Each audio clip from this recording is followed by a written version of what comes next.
Certainly, the Anet A8 is a cheap printer, but how much does it really cost you if you price in all the important upgrades? Let's find out!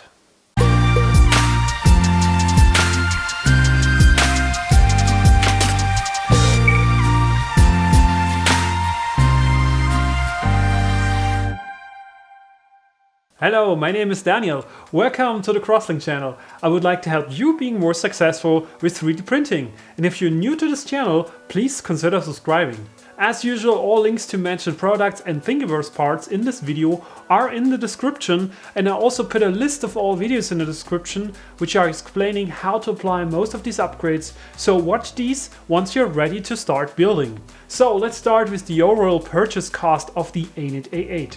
Currently, the Anet A8 sells for $149.99 on GearBest, so let's put this on top of the list. Next is at least one spool of filament, for example Amazon Basics PLA for $79. This spool is 1 kilogram and is enough for all printable upgrade parts you will need, even if you count in several failed prints. Then we will start with the safety upgrades. 2 MOSFETs for decoupling the heat bed and hot end from the main board. That's 2 times $6.99. Then we will add some power cables to connect the MOSFETs directly to the power supply. That's $13.99 for a spool of 40 feet. We'll use around 7 feet of that if you count in to replace the heatbed cables too. That makes $244 on the bill. Plenty of cable will be left, but you can connect it with your speakers or whatever. Then you might want to add a 20 amp fuse to all 12 volt cables connected to the mainboard and MOSFETs, $6.99 for a set of 2. To make your cable ends stick to the terminals securely, we're adding some crimp connectors everywhere on the AC and DC side. This adds $27.99 to the bill for a box of 1200 connectors, and we're using probably $1 worth of the set, but they are usable everywhere. Then one thing I did not yet install, but definitely will install, a switch for the power supply with a cover that prevents anyone from touching the mains voltage terminals here. This will add another $6.99. A replacement power supply with 12 volt and 30 amps and an integrated cooling fan for $39.86. There might be cheaper ones, but some of the cheapest models have bad customer ratings and might cause trouble, so don't buy the cheapest you can find just for your own safety. A small fan to cool down your printer mainboard is next for $7.85. Additionally, we need some screws, washers and nuts, mostly coming with the printer already, but just to be safe and for the screws that you need to buy from the hardware store, let's add another $5. And also let's not forget to add a smoke detector above the printer. I'm not kidding, I have that. This adds around $10 to the list. Actually, these ones are a little more expensive because they are interconnected. That means if this one goes into alert mode, all the other smoke detectors in the house will also start beeping. At least you will know when your house is burning. So that's it for the safety upgrades. Let's draw a line here. Our total is now $261.19. That sounds pretty reasonable considering all the fun and learning you will have applying all these upgrades. And you get a much safer printer, which makes you sleep better, so we're doing something for your health here. Okay, let's now continue with some of the more optional upgrades, which contain printable parts, but also parts you will need to buy to improve the print quality and make the bed leveling more convenient. First, let's look at the print bed. Probably you might want to consider using a glass surface made from borosilica glass for around $25.95. Or another option is Buildtak or something similar, which is basically a plastic surface which is much stickier but also costs around $5 to $10 for a sheet. Be it self-sticking or magnetic. Then you might think about installing a bed leveling sensor, be it an inductive one like this one here, which does work pretty well with the metal bed and also with the Buildtak, but not with glass.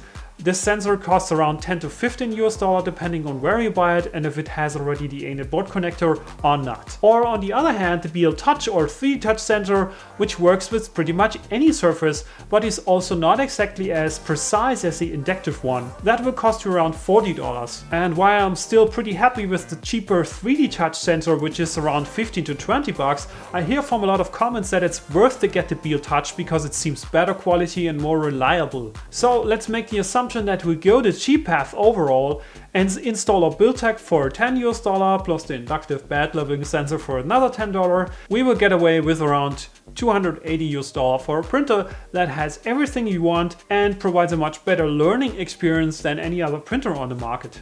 I know, the Ender 3 is much better and much easier and much cheaper overall, but I can tell you, you will learn a lot more using the Anet A8 about 3D printing than with any other printer that I know. Of course, it's also more difficult to get the right results, better quality, and you will also fail at some point and need to readjust, whatever.